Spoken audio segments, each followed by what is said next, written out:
예, 안녕하십니까. 증시 최연선 뉴욕과 서울의 이승석입니다. 하루를 가장 먼저 시작하는 증시 최연선 뉴욕과 서울 이제부터 시작하겠습니다.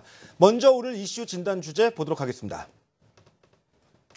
오늘 증시가 마감하면 국내 증시는 5일간 긴 휴식기에 접어듭니다. 이런 가운데 어제 거래소와 코스닥에서는 기관들의 차익 실현 매물로 양시장 모두 상승세는 유지됐지만 다소 불안한 상태로 마감했습니다. 연휴가 이어지면 아무래도 투자자들의 입장에서는 주식 보유가 부담스러울 텐데요. 이번 연휴 기간에는 미국의 FOMC 의사록 공개 이외에는 다른 큰 이슈는 없습니다. 하지만 우리가 알지 못하는 다른 이슈나 변수가 있는지, 그리고 연휴 이후 증시 랠리가 계속해서 이어질 수 있을지 자세한 분석이 필요하겠습니다. 전문가들의 의견을 통해서 현명한 대응 전략 종합해봅니다. 예, 그렇습니다. 연휴가 시작되면 항상 투자자들 입장은 불안하죠. 과연 이 시장이 연휴 끝나고 난 다음에 오를까 내릴까? 이 문제에 대해서 상당히 걱정들 많이 하시는데요. 오늘 저희 증시 최연선 뉴욕과 서울에서 연휴 기간에 어떤 주요한 변수가 있는지, 또 증시의 움직임은 또 어떻게 앞으로 향후 진행될지 자세히 진단하고 분석하는 시간 가져보도록 하겠습니다. 자, 이와 관련해가지고 오늘도 두 분의 전문가분 모셨는데요. 하우트 인베스트의 김문석 대표, 메리츠증권증권 강북금융센터 이석우 부장 함께합니다. 안녕하십니까? 네, 안녕하세요. 안녕하십니까? 자, 이 두 분하고 이제 얘기를 하기 전에 오늘도 우리 이승원 대표가 연휴 기간 동안에 주요 또 시장에 대한 그 논쟁 가능거리가 있는 이슈들을 총 정리하도록 하겠습니다. 네, 안녕하십니까. 이승원입니다. 자, 우리 연휴 3일간이 연휴가 진행이 됩니다. 자, 이때 지금 발생할 수 있는 이슈에 대한 쪽을 먼저 체크를 해보도록 할 텐데요. 첫 번째는 그리스 문제, 두 번째 같은 경우는 FOMC 의사록에 대한 공개, 세 번째 유가에 대한 전망까지 진행을 해보도록 하겠습니다. 자, 그리스에 대한 지금 EU 재무장관 회담에 대한 쪽이 진행이 되고 있습니다. 독일 재무장관 같은 경우는 그리스 부채 협상에 대한 전망 자체가 매우 회의적이다라는 얘기를 하고 있는데요. 자, 독일이 그리스 최대의 채권 국가임에도 불구하고 아주 강경한 자세에 대한 쪽을 지속적으로 유지를 하고 있습니다. 브렉시트에 대한 효과보다는 주변국에 대한 파급 효과에 대한 쪽 때문에 이 브렉시트에 대한 우려가 가장 지금 문제가 되고 있는 것일 텐데요. 과연 시장에 미치는 영향 내일부터 어떻게 전개될지 한번 살펴보도록 하겠습니다.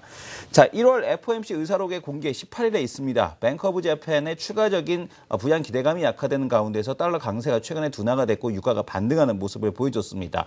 자, 이번 FOMC 의사록에서 조기금리 인상 가능성에 대한 쪽에 대한 힌트가 나타난다라면 미국 국채가 금리가 상승을 하고 달러와 강세가 다시 촉발이 될 텐데 과연 이런 상황 속에서도 외국인에 대한 매수세가 국내 시장에서도 이어질 수 있을지 체크해 보도록 하겠고요. 유가에 대한 전망, 최근에 글로벌 IB들의 잇단 유가 하향 전망에 대한 그에도 불구하고 유가는 반등세에 대한 쪽이 지속적으로 지속이 되고 있습니다. 하지만 이 글로벌 IB들보다 브리티시 페트롤리움이죠. 이 에너지 전망 보고서가 17일 날 나오게 되는데요. 과연 이 보고서가 미치는 영향은 아무래도 IB들보다는 더 클 것 같습니다. 18일 날 있을 미국 에너지청 주간 원유 재고까지 유가에 대한 전망과 지금 코스피 시장에 대한 상승세를 이끌었던 정유화학 소재 관련된 흐름들도 살펴보도록 하겠습니다.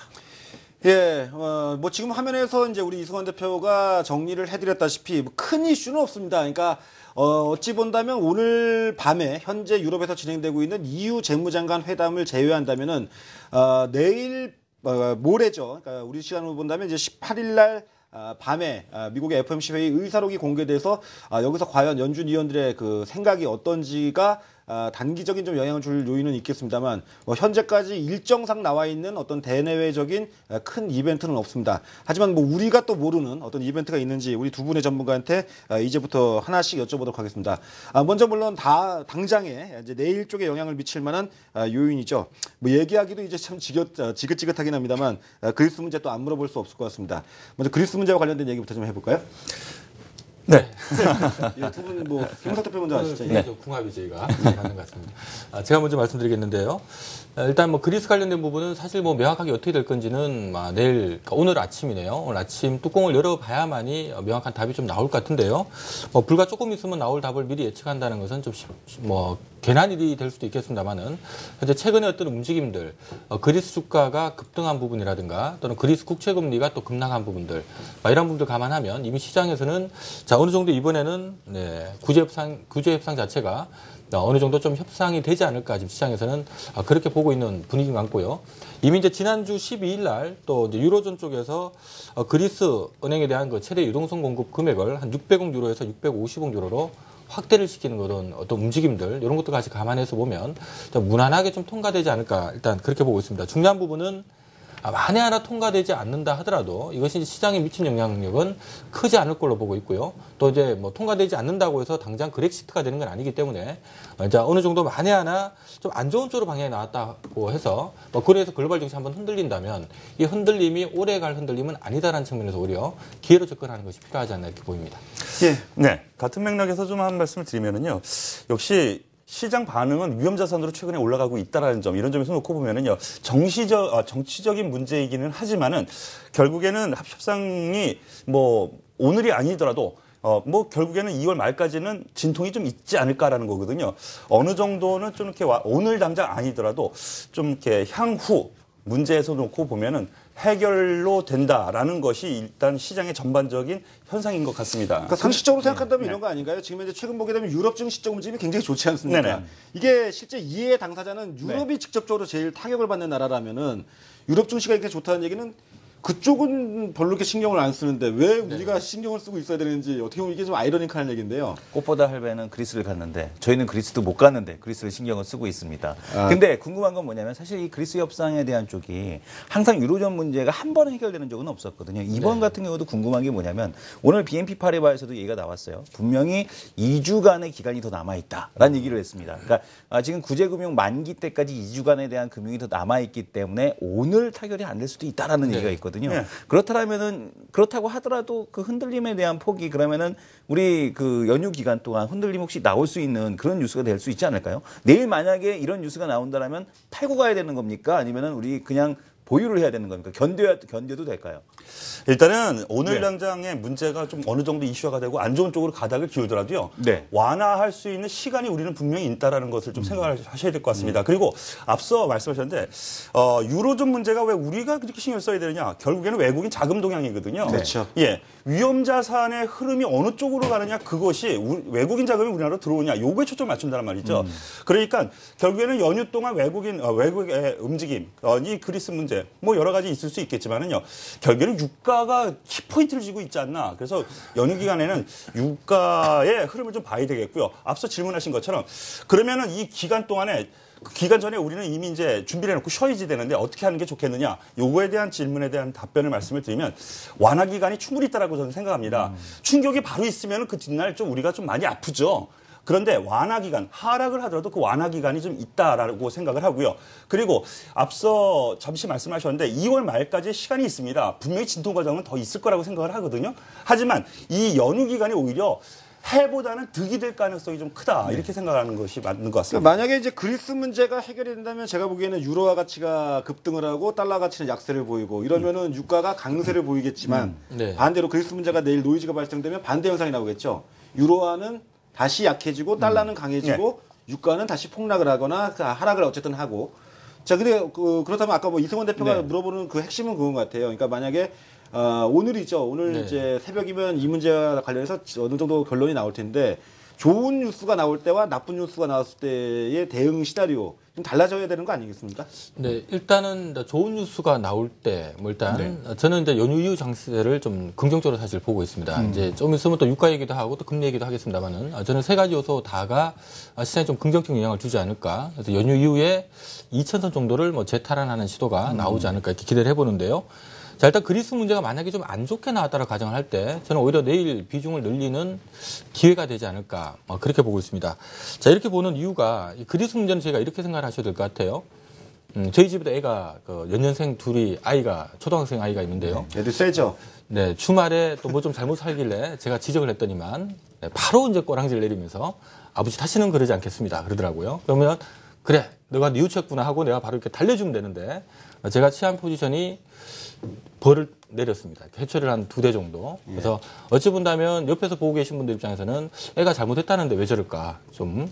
근데 저는 지금 현재 이 유로존과 어떻게 보면 이제 22쪽하고 이 그리스 문제 이런 문제가 아닌가 그렇죠. 싶어요. 그럴 수도 있죠. 그러니까 유로존은 결국 그리스를 안고 갈 수밖에 없는 입장이고요. 이 그리스 입장에서는 또 그렉시트 선택하기가 쉽지 않을 겁니다. 결국은 같이 갈 수밖에 없는 입장인데 지금 이번 상황에서 결국 안고 가겠습니다만은 바로 그냥 용서를 해주는 것보다 한번 이렇게 좀 어떻게 보면 회초를 드는 이런 과정이 아닌가. 그래서 최근에 여러 가지 이제 그리스 쪽에 대해서 독일 쪽이나 여러 가지 좀 강경하게 대하는 것 같습니다만은 사실 지금 사후에 계속 지금 뭐 별도 미팅을 하고 있다는 얘기가 계속 언론 뉴스에 나오고 있는 걸로 봤을 때는 결과적으로 합의점을 찾기 위한 과정들을 가고 있다는 측면 놓고 본다면 만에 하나 뭐 오늘 새벽에 오늘 아침에 그리스 관련된 안 좋은 얘기 나오면 시장이 충격을 받는다면 오히려 아주 뭐 저는 비중 확대 기회가 아닌가. 오히려 좋은 기회로 본다. 네. 이렇게 그러니까 결국은 뭐 그리스 문제가 큰 우려감은 아니란 얘기네요, 그렇죠?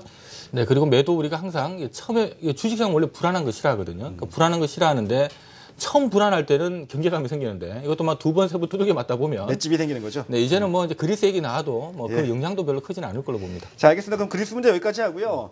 오늘도 셀트리온 주가가 강세를 보이면서 뭐 가격 제한폭까지 올랐죠. 이 코스닥 쪽의 움직임이 좋긴 합니다. 외형상은 좋은데 코스닥 동향을 본다면은 내부를 들여다보면 또 차별성 장세가 나오면서 글쎄 모든 투자자가 다 웃는 것 같지는 않습니다. 이 코스닥 같은 경우에 대외적인 변수에 그동안 이렇게 크게 영향을 받지 않았는데 설 연휴가 끝나고 난 이후에도 현재 강세가 이어질 줄을 또 여쭤보도록 하겠습니다.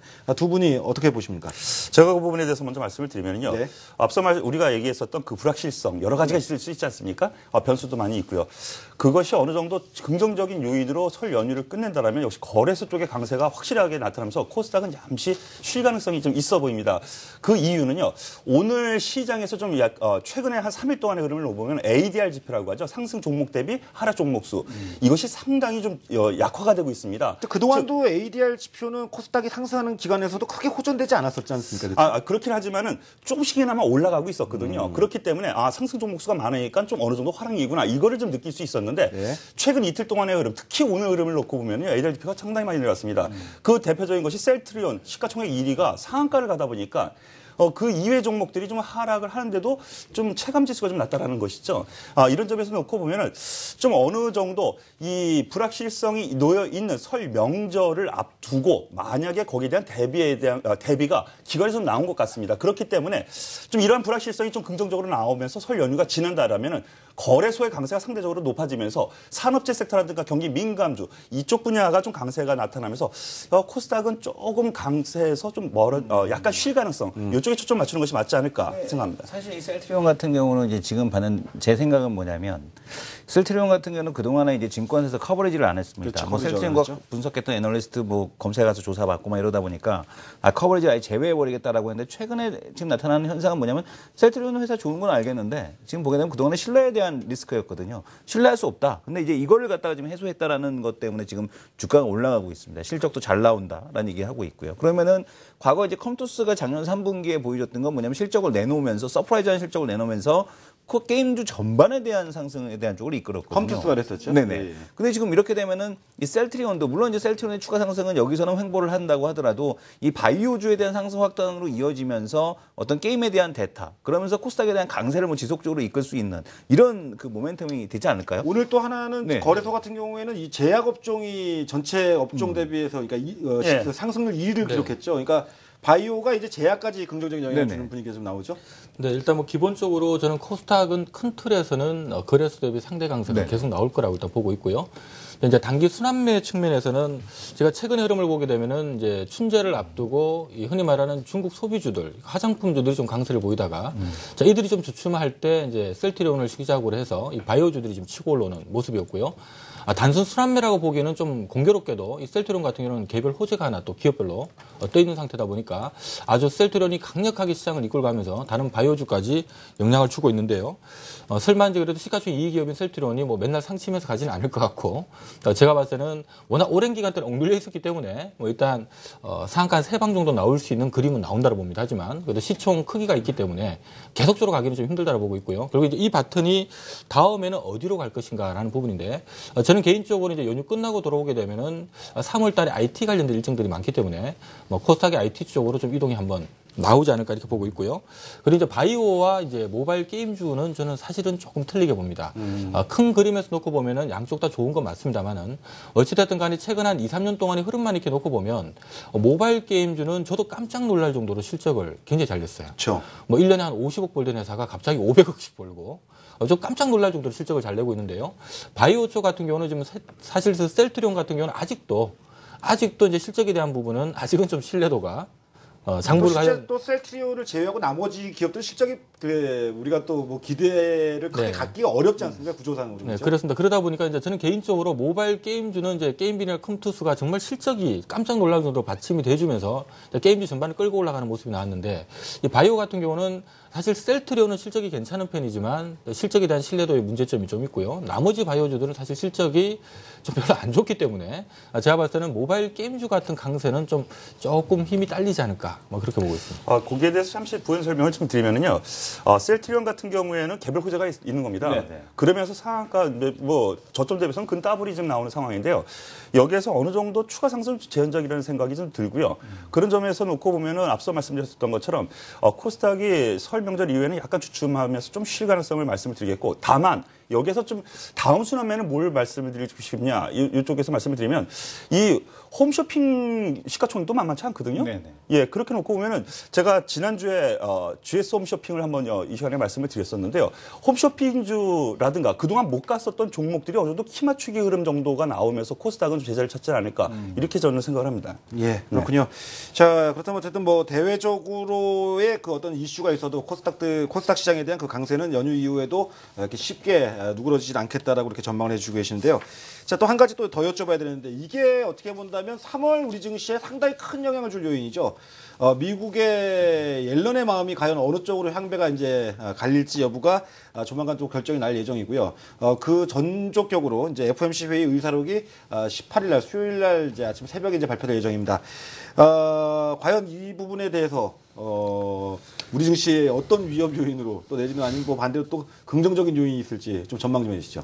네, 저는 개인적으로 FOMC 관련된 일정은 이번에는 시장의 영향이 좀 제한되지 않을까 그렇게 보고 있는데요. 일단 당장 이제 이번 주 18일 날 FOMC 회의록이 공개가 되고요. 이제 거기에서 과연 이제 우리가 1월 달 FOMC에서 FOMC 위원들이 뭐라 그랬나라는 부분을 이제 속을 들여다보게 되죠.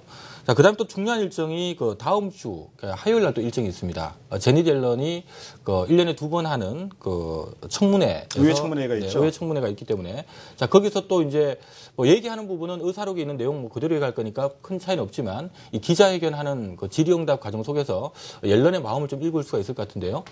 저는 개인적으로 지금 이제 미국의 금리 방향은 원래 좀 컨센서스가 한 6월 정도로 돼 있다가 의외로 좀 글로벌 경기가 안 좋으니까 9월 이후 또는 12월 또는 심지어는 내년으로 넘어가지 않을까라는 얘기가 나왔다가 이번에 1월 달에 고용지표가 워낙 좋게 나오다 보니까 또다시 좀 앞당겨지는 거 아닌가. 지금 현재 다시 시장 컨센서스가 6월에서 한 9월 사이로 지금 나와 있거든요. 근데 일단은 제가 봤을 때는 뭐 6월에서 한 9월 사이 정도는 한 차례 이제 금리 인상이 시작될 걸로 저는 사실 예상을 하고 있고요. 그리고 아마 제니 옐런의 발언도 이와 유사한 얘기가 나오지 않을까 싶은데 저는 이 부분이 시장 충격을 많이 주진 않을 거라 봅니다. 왜냐하면 우리가 2004년도에 미국이 금리 인상할 때도 그때 이제 베넌키 죄송합니다. 벤 버냉키 전 연준의장 같은 경우도 지속적으로 금리 인상을 시사를 해왔었거든요. 이건 무슨 얘기냐 하면 갑자기 금리를 올리게 되면 시장이 깜짝 놀랄 수가 있고요. 이것이 시장에 충격을 줄 수가 있기 때문에 어떻게 보면 우리가 금리 인상할 거라는 얘기를 1년 전부터 계속적으로 얘기를 하는 겁니다. 그래서 사전에 시장이 이걸 흡수할 수 있도록. 그래서 실질적으로 2004년도 미국이 금리 인상하기 전에 한번 살짝 금리 인상 얘기 나오면서 흔들리긴 했습니다만은 곧바로 이제 시장이 안정을 찾았다는 부분은 이미 시장에서 이런 금리 관련된 부분을 사전에 시장에서 인지할 수 있도록 계속적으로 이제 지금 자본을 내고 있다는 부분인데 이것이 어찌 본다면 금리 인상을 흡수하고 있다고 저는 보고 있습니다. 그래서 올해 한 6월에서 9월 정도의 금리 인상이 저는 되지 않을까 이렇게 보고 있는데요.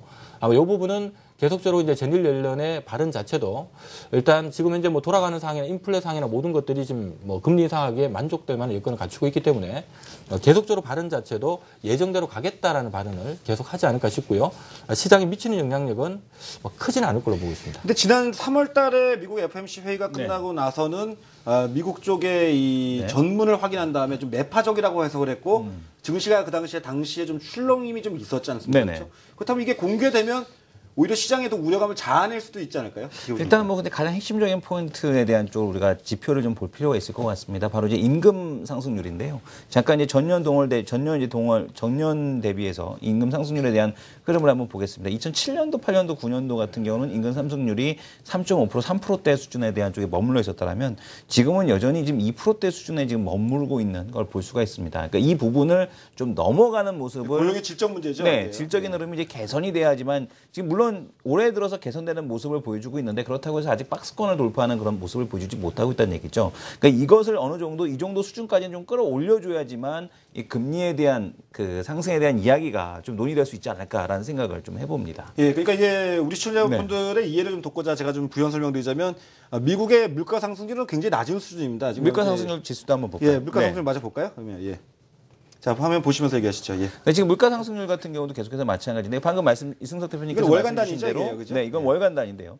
그러니까 지금 뭐 유가에 대한 하락 때문에 계속해서 마이너스권에 머무르고 있는 걸 볼 수 있습니다. 물가는 낮고 임금 상승률에 대한 쪽은 여전히 부족하다라면 굳이 서두를 필요가 있을까라는 생각을 할 수가 있다는 그렇죠. 거죠. 연율로 따진다면 지금 네. 현재 미국의 물가 상승률이 1% 내외 정도니까 굉장히 낮은 수준이고 연준 네. 목표치에 미달되는 건 맞는데 이제 우리가 이렇게 생각하시면 되죠. 미국의 가계가 돈을 많이 벌면은 물가가 떨어지고 이 갭이 생길 때는 금리 인상이 어려운 분명히 있는 게 맞지 않습니까? 그렇죠? 맞습니다. 네. 예, 그래서 어떻게 근데 그럼에도 불구하고 최근 들어서 지금 소비자 심리 지수에 대한 둔화가 지금 1월 달 들어서 나타나고 있거든요. 소매 판매도 부진하고요. 예, 그렇죠. 그래서 이런 흐름을 놓고 봤을 때 작년에 조금 그 연말에 좀 끌어다 쓴 게 아니냐라는 생각을 해볼 수 있을 것 같습니다. 그래서 시간을 좀 더 지날수록 오히려 금리에 대한 조기 인상은 좀 어렵지 않을까라는 생각을 해봅니다. 예, 기타 우리가 이제 연휴 기간 중에 우리 시청자분들이 내일 쪽에서 좀 생각을 하실 뭐 다른 부분이 있다면 두 분이 부연 설명 좀 해주시죠. 없으십니까? 없으시군요.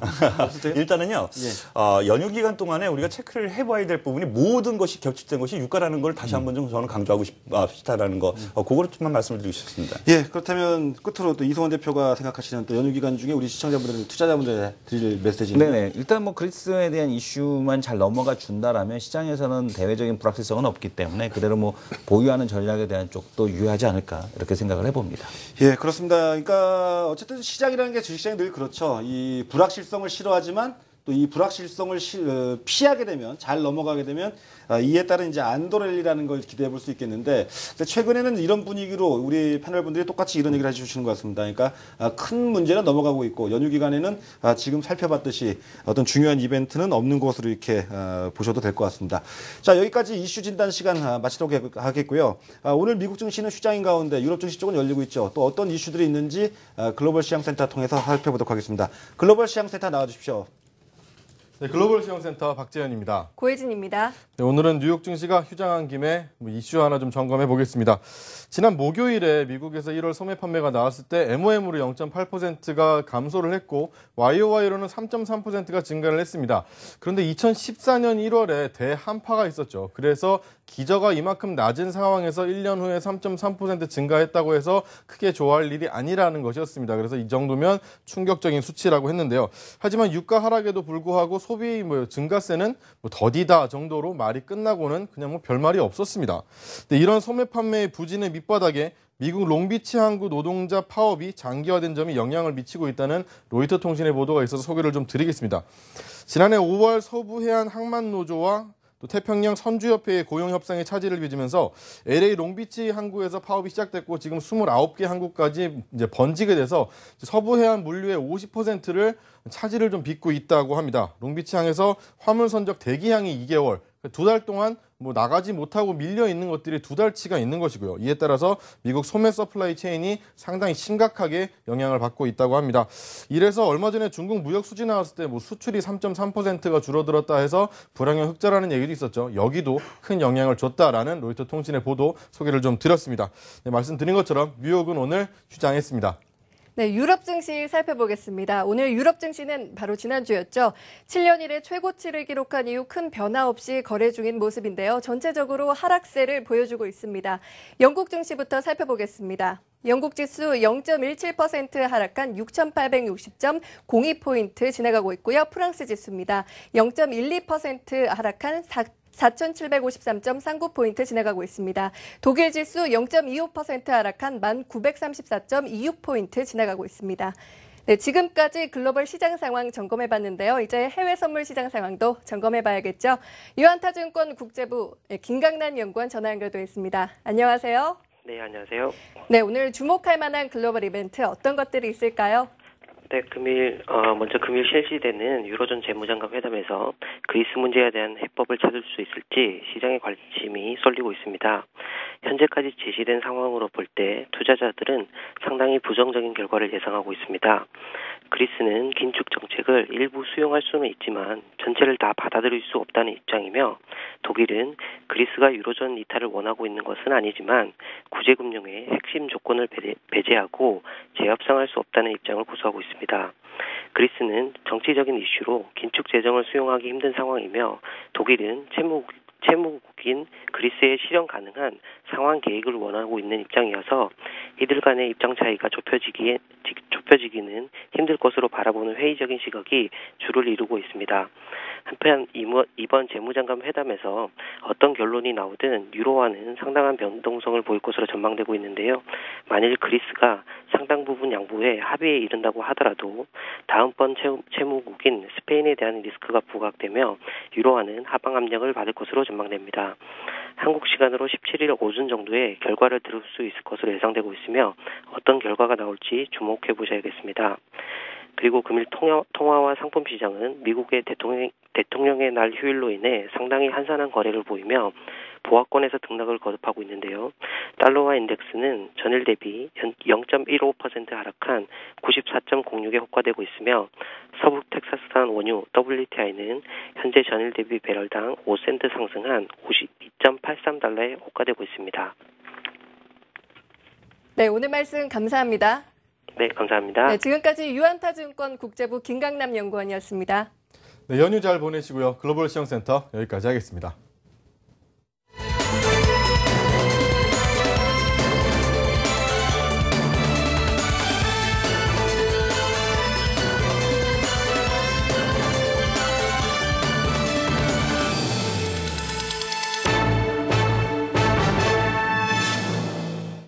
네, 미증시 휴장인 가운데 유럽 증시는 아무래도 이제 그리스 문제가 있다 보니까 약보합권에서 이제 관망세가 좀 뚜렷한 움직임을 나타내주고 있죠.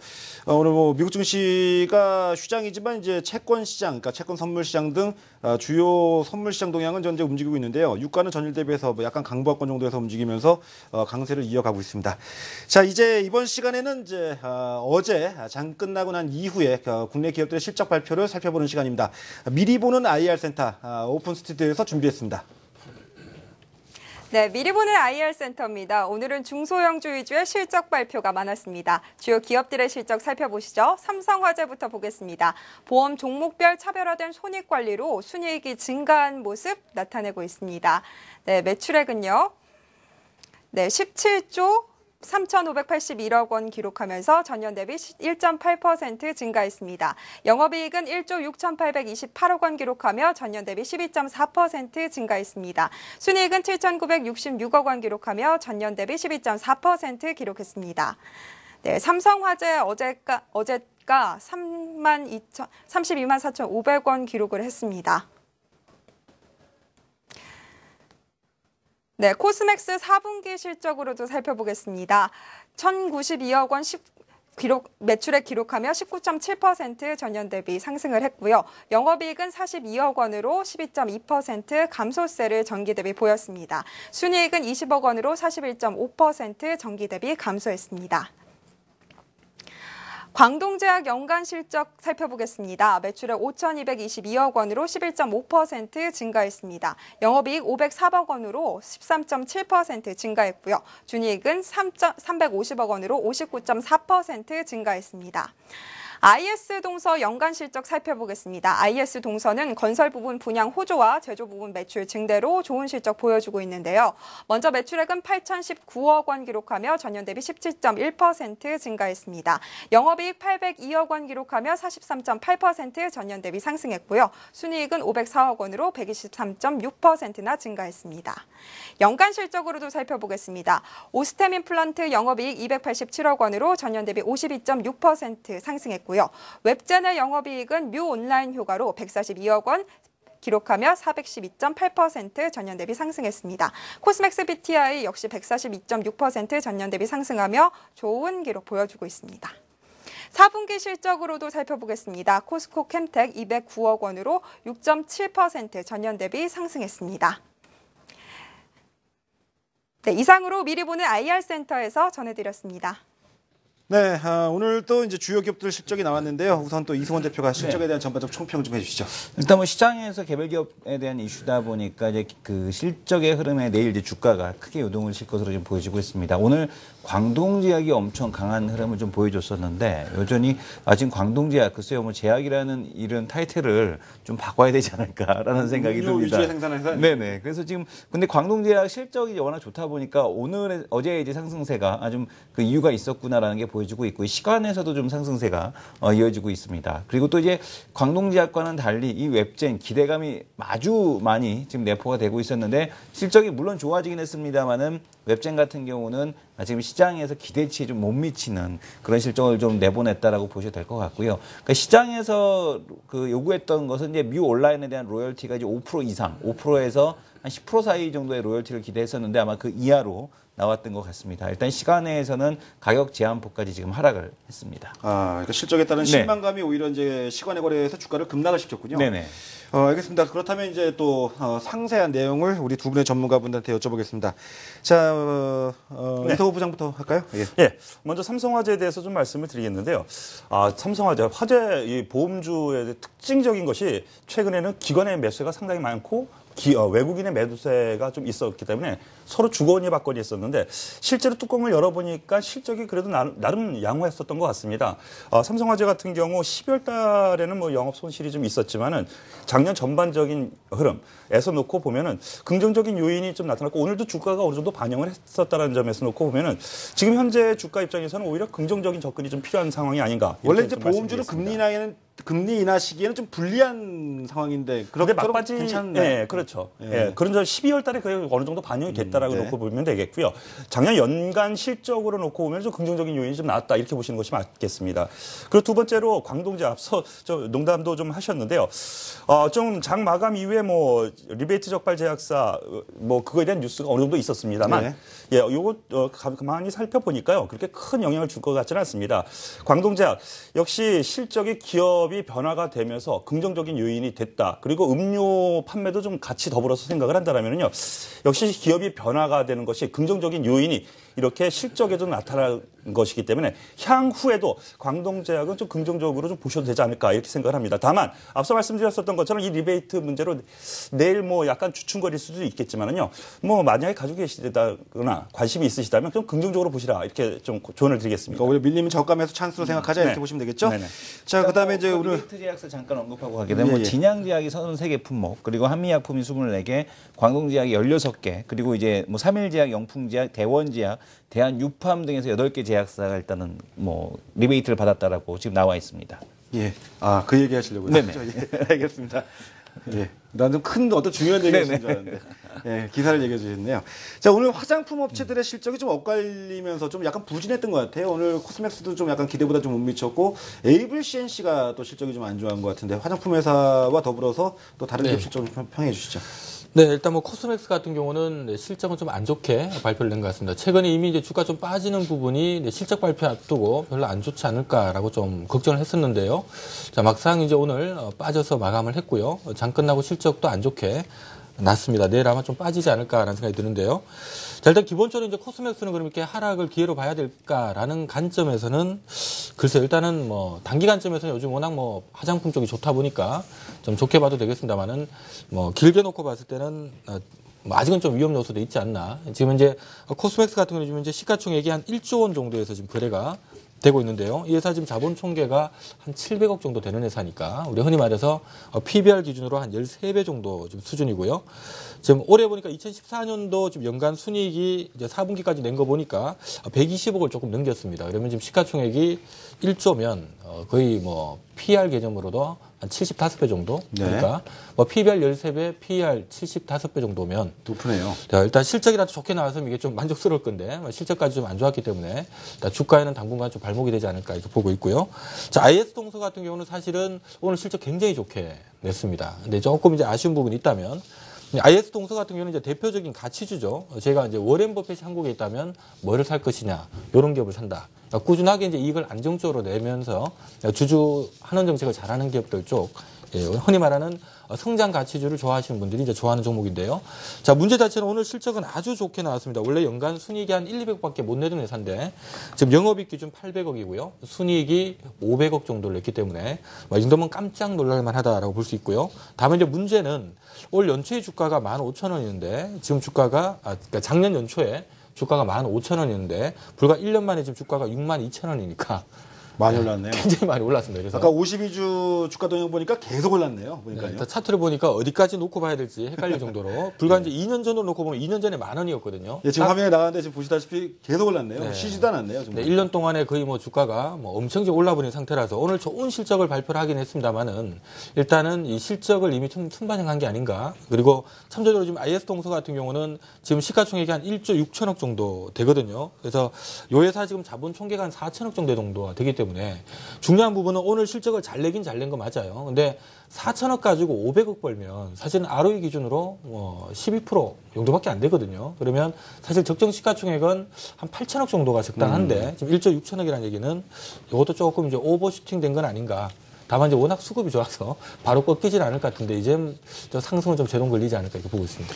네, 그다음에 헬스케어 관련해가지고 오스템 임플란트의 실적이 오늘 있었는데 이승원 대표 오스템 네. 임플란트 실적은 어떻게 보십니까? 오스템 임플란트 실적에 대한 쪽도 뭐 시장에 대한 예상치에 좀 부합하는 실적이 아닌가 이렇게 보고 있습니다. 다만 이제 이 오스템 임플란트나 이런 그 헬스케어 업종 같은 경우는 중국 쪽에서에 대한 모멘텀이 얼마큼 나올 수 있을 것이냐 이거를 지금 관건으로 보고 있어서 오스템 임플란트 투자자분들도 이 중국 관련된 매출이 이제 얼마큼 차지하느냐. 지난번에 이제 그 대주주 리스크는 해소가 됐나요? 대주주 리스크에 대한 쪽은 해소가 됐는데 이거는 이제 뭐 그 개인적인 취향이시기 때문에 오스템 임플란트 같은 경우는 물론 이제 그 대주주 리스크에 대한 쪽은 존재는 하고 있습니다만은 그 대주주 리스크를 뛰어넘는 업황이다 이렇게 보셔야 될 것 같습니다. 알겠습니다. 여기까지 해가지고 어제죠. 어제 장 끝나고 난 이후에 국내 기업들, 주요 기업들의 실적 발표의 내용을 살펴봤고 주가 전망까지 해봤습니다.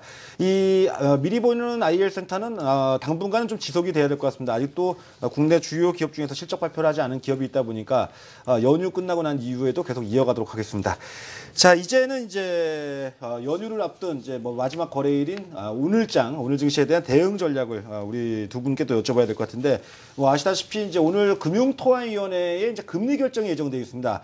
이 문제를 안 다뤄볼 수가 없겠죠. 지금 이제 시장에서의 반응은 좀 약간 설왕설래. 그러니까 금리가 동결될 것이다. 아니면 인하될 것이다. 이런 얘기가 좀 팽팽하게 맞으면서 글쎄 어느 쪽으로 진행이 될지 뭐 내일 뚜껑을 열어봐야 되겠습니다만 우리가 또 시나리오를 좀 짜봐야 되겠죠. 두 분께 좀 여쭤보도록 하겠습니다.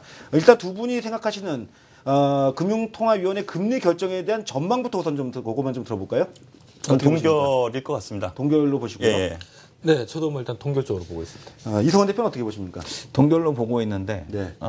지금 제 생각으로는 만약에 시장에 어떤 가장 충격적인 영향을 주기 위해서는 50bp 정도의 인하가 있어야 되지 않을까 이렇게 예상을 하고 있습니다. 예, 그래서 이제 저희 그 전 출연진, 그러니까 이 증시청산 뉴욕과 서울의 출연진이 많습니다. 그래서 이분들한테 이 폴을 좀 해봤습니다. 내일 금리와 관련해가지고 전망을 어떻게 하고 계시는지를 전망해봤는데 준비된 자료화면 표를 보면서 좀 설명드리도록 하겠습니다. 뭐 현재 참여해주신 분이 모두 12분이 되겠고요. 지금 화면에 보시게 되면 동결이 9명, 그다음에 인하가 3명인데. 거기에 인하 쪽에는 박세진 PB, 그다음에 제가 들어가 있고 이승원 대표는 50pp인데 네. 좀 오탄가요? 아니면 양쪽에 지금 발을 다 걸고 있는 것 같습니다. 50pp. 이름이 양쪽에 네. 다 들어가 있네요. 네, 그렇죠? 50bp 지금 인하에 대한 쪽을 예. 희망한다라고 알겠습니다. 말씀드렸습니다. 그러니까 네. 실제는 그 동결로 보시는 거죠? 네네. 좀 발표가 잘못됐네요. 그래서 인하를 2명이 보고 있고요. 그러니까 대부분의 전문가분들은 동결을 좀 유력하게 보고 있다라고 이렇게 이제 결론이 나와 있습니다. 현재 시장에서 보는 예상치도 이 채권 전문가들 쪽에서의 예상치도 동결이 좀 압도적으로 현재 많은 상황이다라고 최근에 이렇게 나오고 있습니다. 자, 그렇다면 우리가 동결될 경우에란 부분하고 또 예상치 못하게 또 이 설을 앞두고 또 이 금융통화위원회가 열린단 말이죠. 이게 시사하는 바가 또 분명히 좀 뭔가 있을 것 같은데 이와 관련된 우리가 시나리오를 좀 짜보도록 하겠습니다. 예. 네, 일단 제가 뭐 매달 두 번째 목요일이 이제 금통이지 않습니까? 이번 같은 경우는 이제 지난주 목요일 날 우리 하는 총재께서 워낙 일정이 많으셔서 지금 일단은 내일, 그러니까 화요일 날 지금 일정 오늘이요. 지난번 터키 그 G20 재무장관회담 거기 가셨었죠? 네, 예. 그렇습니다. 그래서 뭐 일정이 빡빡하다 보니까 지금 이제 바로 화요일 날 이번에는 이제 공교롭게 진행을 하게 되는데요. 자, 일단 설 연휴 전이기 때문에 뭔가 좀 인하 같은 시장에 선물을 주지 않을까라는 기대를 했습니다만은 사실 지난주 초반만 하더라도 거의 금리를 인하할 거다라는 쪽으로 시장의 컨센서스가 정해졌었는데 지난주 후반에 그 한은 총재의 어떤 그 발언이나 또 최주율 또 현재 경제부총리의 또 인터뷰 내용 이런 것들이 전해지면서 왠지 이번에는 동결할 것 같다는 쪽으로 지금 시장의 컨센서스가 이미 옮겨온 것 같습니다. 그래서 현재는 거의 뭐 대부분의 18, 19명이 동결적으로 좀 보고 있는 것 같아서 좀 기대는 안 하는데요. 자, 만약에 이제 동결을 하게 된다면 뭐 일부 뭐 시장에서는 뭐 수혜주는 사실 없는 것 같고요. 약간 이제 증권주 오르다가 좀 고개, 그러니까 증권이나 건설주 좀 좋을 뻔하다가 말아버리는 이런 상황은 나올 수 있을 것 같은데, 자, 일단 중요한 부분은 일단 금통위에서 금리 이번이 아니더라도 다음에 또 할 수 있다라고 저는 보고 있습니다. 그래서 그런 측면을 놓고 본다면 증권이나 건설 뭐 오히려 이번 주에는 약간 실망감을 가질 수 있겠지만 또 다음에 한번 기회가 되지 않을까. 만약에 미국의 FOMC 회의 의사록이나 또 3월에 미국의 FOMC 회의에서 실제 미국이 좀 매파적으로 돌아서게 되면 한국의 금리 인하 가능성은 이제 물 건너가기 시작하는 거 아닙니까? 어떻게 보십니까? 이 부분은. 예, 그렇게 되겠죠. 어느 정도는요. 예. 그것 때문에 이번에 동결 가능성이 좀 크다고 봅니다. 역시 주변 상황이 불확실하죠. 그리고 현재 뭐 내릴 수 있는 가능성은 분명히 시장에 아직도 기대감은 분명히 있는 것 같습니다. 역시 디플레이션 문제, 뭐 우리나라에서도 좀 빠질 수가 없고요. 그리고 각국 지금 최근 들어서 각국이 또 금리 인하를 다 했기 때문에 환율 문제까지 겹쳐 있거든요.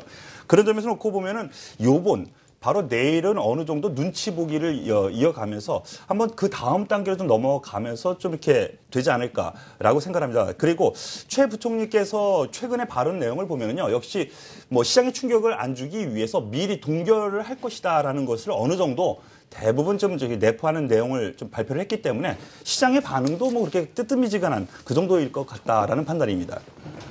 예, 그렇군요. 그렇다면은 그 뭐 금리와 관련해 가지고서 뭐 크게 뭐 시장에 미칠 요인은 없다고 이렇게 보는 게 옳겠습니까? 네, 그렇습니다. 뭐 다른 어떤 의견은 없으세요? 네. 오늘 그래도 시장에서 그 증권주라든가 이런 쪽이 오른 거는 그럼 코스닥에 대한 강세에 지금 시장에서 베팅하고 있다 이렇게 네네. 봐도 좋을까요? 왜냐하면 금리 인하에 대한 쪽 때문에 코스닥 뭐 그 증권주가 좀 움직였다 이런 쪽보다는 아무래도 코스닥의 강세 이쪽을 더 근데 높게 오늘 보고 재밌는 거는 가시나요? 금리가 동결될 네. 거라고 예상은 하면서도 증시 반응은 우리 예, 이선 뭐, 대표 얘기한 대로 예. 증권주도 괜찮았고 오늘 건설주도 괜찮았어요. 예, 예. 네, 건설주도 이 두 종목은 대표적으로 금리나 수혜주라고 우리가 분류할 수 있겠는데 그 은연중에 시장이 기대는 살짝 걸치고 있다 그렇게 봐야 되는 겁니까? 어떻게 생각해야 됩니까? 동결이라고 말씀을 드렸지만은요. 시장, 아까 말씀드린 것처럼 시장에서 반응하는 바는 한 번쯤은 더 내릴 수 있다라는 것이거든요. 그리고 내일 당장 뭐 어느 정도 있을 수 있다라는 어느 정도의 매수세가 좀 들어온 것이지만은요. 향후 한 번쯤은 더 내릴 수 있는 요건이 있기 때문에 지금 관련주들은 좀 오늘도 어느 정도 반응을 보였다. 이렇게 생각하시는 것이 맞을 것 같습니다. 네, 그리고 사실 이제 두 가지 측면을 놓고 봤을 때 뭐 배팅은 이쪽으로 가는 게 맞지 않나라는 생각이 듭니다. 우리가 이제 예를 들어서 시장이 은행주하고 증권주밖에 없다라고 가정을 해본다면, 자, 만약에 은행은 금리 동결이 호재지 않습니까? 네. 박세진 PB가 미는 유행어인데 네네. 그 김문석 대표도 이제 쓰시네요. 좀 뒤늦게 쓰셔갖고 네, 그래서 은행주는 이제 금리 동결이 호재인데 중요한 부분은 이제 만약 금리 동결한다 하더라도 오를 수 있을까? 그러니까 이번에 동결하면 다음에 또 인할 가능성이 있으니까. 자, 이렇게 놓고 본다면 사실 은행주 입장에서는 지금 동결하더라도 나중에 악재가 되는 가능성이 있고 이 증권주나 건설주 같은 경우는 지금 만약에 동결하면 또 다음에 인하할 수 있으니까 틀을 놓고 보면 사실은 증권 건설주에 배팅하는 게 맞는 거고요. 기대감이 살아있다. 그렇죠. 이렇게 그래서 좀 그리고 또 전부 다 동결한다 생각했는데 갑자기 인하하면 또 기분도 좋아질 수 있지 않습니까? 그러니까 배팅 측면에서는 오히려 증권 건설주 쪽이 손해볼 건 없는 장사네요. 어떻게 본다면. 그러면 증권건설 말고 지금 소재까지 잠깐 한번 확대를 한번 해보겠습니다. 지금 최근 유가는 상당히 좋습니다. 근데 이 외국인 같은 경우는 계속해서 주식을 사들이고 있거든요. 특히 이제 이 화학 정유주들에 대한 베팅을 지속적으로 하고 있고 투시는 차익 실현을 여기다 내고서 하고 있는데 이 외국인이 베팅하고 있는 이 화학 정유주들 지금 이 조정이 나오고 있는 지금 이때 개인 투자자분들은 어떻게 접근해야 될까요? 매수일까요? 설명절이 네. 바로 내일이죠. 네네. 예, 내일 어느 정도라도 좀 사놓는 게 더 낫지 않을까. 사놓는 게 가지고 더 낫다. 있다면은 네. 보유하는 것이 더 맞지 않을까라고 생각합니다. 그 이유는 앞서 이제 많은 설명을 부연 설명을 드렸었는데 위험자산 쪽으로 올라간다. 네. 자금이 회귀하고 있다라는 쪽에 초점을 맞춘다면은요. 역시 포트에는 한 종목씩은 담아 있어야 되는 것이 아닌가 저는 이렇게 생각합니다. 네, 일단 이 부분은 저도 이제 이서구 부장과 아주 네네. 같은 생각인데요. 일단 에너지 관련주들은 들고 있다면 들고 가셔야 되고, 그다음에 만약 없다면 하나 사가지고 연휴를 맞이하는 게 낫지 않을까. 제가 좀 전에 서두에 이번 구정 연휴 끝나고 난 다음에 장이 한번 좀 좋아질 것 같다. 2천 정도는 탈환 시도를 한번 할 것 같다는 말씀드렸는데, 그렇게 말씀드린 가장 큰 이유가 일단 오늘 우리가 얘기를 많이 했던 그리스 관련된 재료도 악재보다는 호재로 좀 다가올 가능성이 높다고 보고 있는데요. 사실은 이제 유가 관련 재료가 저는 더 호재가 되지 않을까 보고 있습니다. 일단 주말 동안에 우크라이나 협상 얘기가 나왔고요. 이 분위기 자체가 지금 보니까 유가가 좀 올라갈 수 있는 지금 그런 분위기예요. 그래서 때마침 이렇게 또 달러까지 좀 약간 강세 보이는 게 주춤하고 있는 상태이기 때문에 대체 자산 성격을 띠고 있는 유가가 또 올라가기엔 또 좋은 환경이기 때문에 아마 연휴 끝나고 나면은 지금보다 달러가 좀 더 떨어져 있고 유가는 좀 더 올라가 있을 가능성. 이렇게 된다면 아마 좀 최근에 올랐다가 멈춰 있는 에너지 관련주들이 다시 한번 뻗어갈 수도 있겠다. 지금 에너지 관련주라고 하시면 소재 쪽까지 그 화학주까지 포함해서 말씀하시는 건가요? 네, 일단 정유주에 한정하신 건가요? 근데 최근에 지금 외국인 네네. 뉴스를 보면 정유화학 쪽 지금 뭐 같이 다 들어오고 같이 있다. 가야 되겠죠. 예, 예. 같이 보셔도 거기다 한 가지 괜찮을 것 덧붙이면은요. 네네. 이러한 점이 미리 선반영되는 것이 3월 달부터 유로존에서 돈을 풀기 시작하지 않습니까? 네네. 그럼 당연히 위험자산 쪽으로 어느 정도는 좀 한다는 것이죠.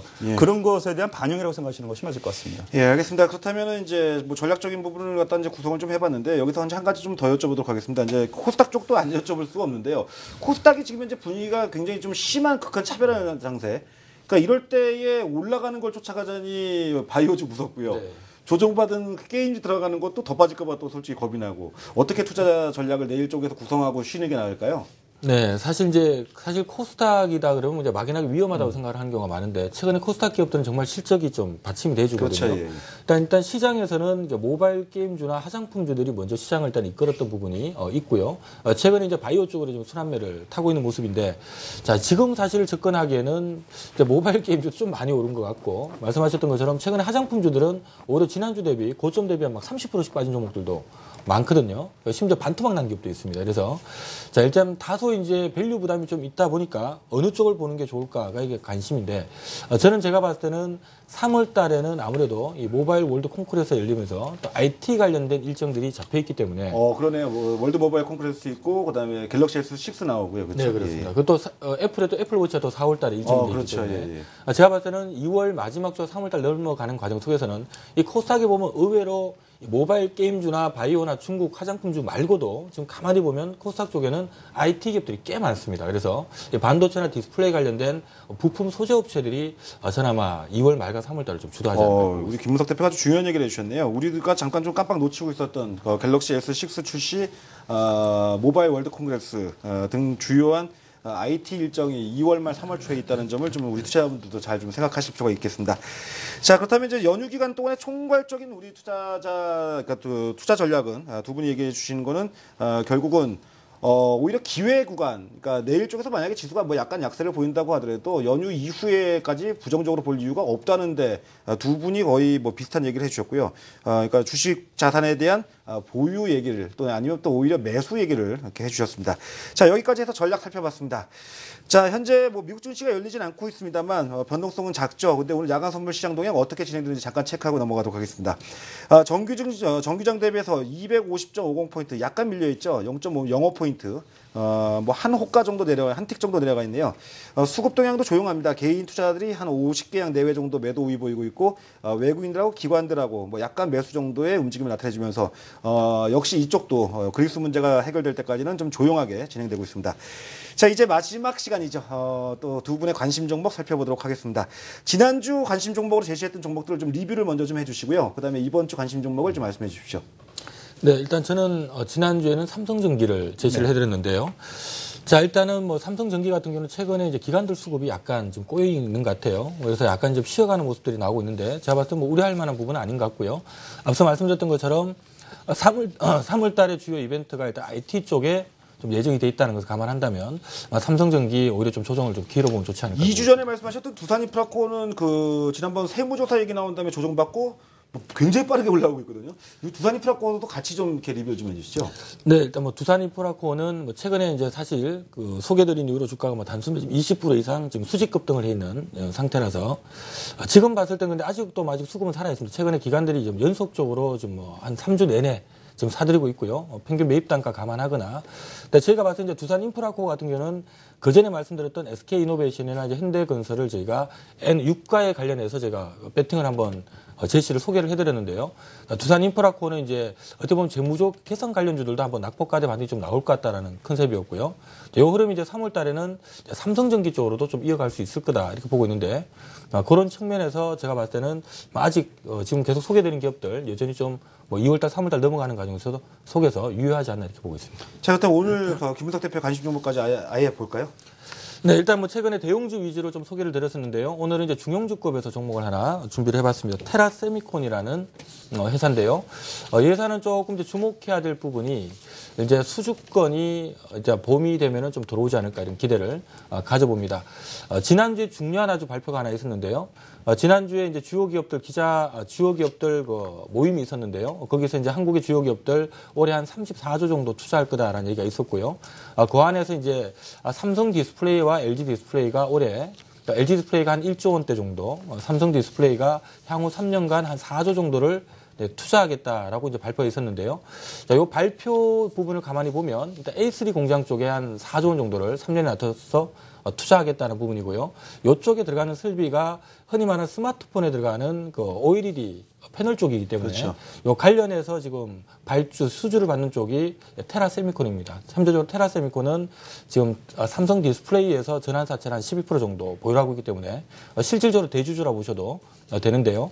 아마 요 발주가 앞으로 향후 3년 정도 진행되게 되면 테라세미콘 쪽으로는 올해 사상 최대 실적이 전개되지 않을까 이렇게 보고 있습니다. 알겠습니다. 김문석 대표의 이번 주 관심 종목은 테라세미콘을 제시해 주셨고요. 자, 이서구 부장도 지난주에 그 홈쇼핑 관련주들 언급을 좀 하셨는데 그들 종목군들에 대한 리뷰와 또 이번 주 신규 관심 종목 말씀해 주시죠. 예, GS 홈쇼핑, CJ 오쇼핑 그리고 인터파까지 좀 말씀드렸는데 첫 번째 종목으로 GS 홈쇼핑을 말씀드렸었죠. 그 다음날 바로 6% 급등하고 그 다음날도 또 올라가면서 좀 한 이틀 정도 최근에는 좀 조정이 일었었는데 초대 말씀드린 것처럼요. 이 코스닥이 어느 정도 지금 완급 조절을 할 때 대안주로 나타날 수 있는 것이 홈쇼핑주인 것 같습니다. 최근의 흐름을 놓고 봐서도 그런 흐름이 나타나고 있는데요. 지금 보유하고 있거나 아니면은 향후 관심이 있다면 오히려 좀 긍정적으로 좀 저가 매수, 내일 정도 가격권 마이너스권이면 어느 정도 매수해도 괜찮을 종목이니까 좀 가져가시는 전략 말씀을 좀 드리겠습니다. 그리고 바로 오늘의 좀 과거에 제가 하나만 여쭤볼게요. 과거에 이 설 연휴나 또 추석 연휴 때 이 홈쇼핑주들의 매출이 좀 증대 효과가 좀 나오나요? 그다음에 주가 동향은 그 당시는 어땠습니까? 예, 분명히 효과는 분명히 있었습니다. 효과는 분명히 있었는데요. 그보다는 지금 많이 떨어졌기 때문에 가격 메리트가 있다는 것이 우선 말씀을 드려야 될 것 같고 역시 설 명절 전후에 이 효과도 분명히 있다는 것은 다시 한번 말씀을 드리겠습니다. 그러면 오늘 말씀드릴 종목은요. 제가 그동안 저도 두산 인프라코어를 좀 말씀을 드렸었는데 지속적으로 말씀드린 것이 산업재 관련 부분입니다. 경기 민감 부분이요. 같은 주에 말씀하셨었죠? 네네네. 오늘은 건설주를 한번 말씀드리겠습니다. 예. 앞서 금리에 대한 부분 말씀을 하셨었는데요. 그 선반영이 지금 일어나고 있는 것 같다라는 판단. 그리고 이런 부분에서 놓고 보면은 역시 정부의 정책, 부동산 정책이 내수, 국내 아파트에 집중되어 있거든요. 그런 점에서 놓고 보면은 현대산업개발 첫 번째 손가락으로 좀 꼽아야 될 것 같습니다. 역시 정부의 부동산 활성화 정책, 이것은 올해 내내 최경환 부총리도 분명히 계속 나올 것 같고요. 그런 점에서 놓고 보면은 금리에 대한 얘기가 나오면은 건설주 움직일 가능성이 있다라고 봅니다. 그리고 최근 들어서 신규 분양 물량이 계속 나오는데 그걸 다 소화해내고 있더라고요. 그렇다면 부동산이 좀 긍정적으로 좀 돌아서는 흐름. 그리고 대부분 우리나라의 아파트 건축에 매출이 일어나고 있는 이 현대산업개발이 첫 번째 손가락을 뽑는다는 점에서 놓고 보면은 긍정적으로 봐야 되겠습니다. 그리고 마지막으로 한 가지 주포인트는요.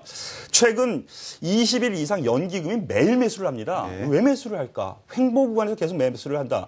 매직 구간이라고 본다면은 역시 뒷받침이 있는 이런 종목 지금 긍정적으로 봐도 되겠다 이렇게 말씀드리겠습니다. 알겠습니다. 오늘 이서구 부장의 신규 관심 종목은 현대산업을 제시해 주셨습니다.